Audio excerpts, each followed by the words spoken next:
Hey everyone, in this tutorial, I'll show you how to avoid tolls on Google Maps in 2026. So if you're driving and want to save money on toll roads, yeah, this simple setting can really help. First, open Google Maps on your phone or computer. The steps are pretty similar on both, but I'll focus on mobile since most people use it.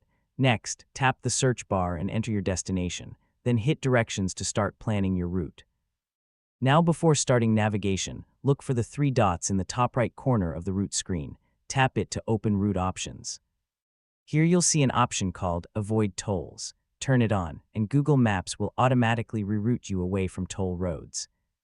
After enabling it, Google Maps may show a slightly longer route, but it removes toll charges completely. I mean, sometimes it even finds a better scenic path.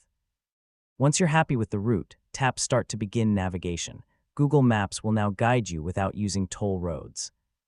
If you want this permanently, go to Settings, then Navigation, and enable Avoid Tolls as a default option.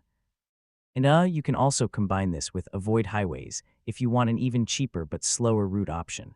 So yeah, that's how to avoid tolls on Google Maps in 2026. It's a quick setting, but it can save you money every single trip. Thanks for watching, and I'll see you in the next guide.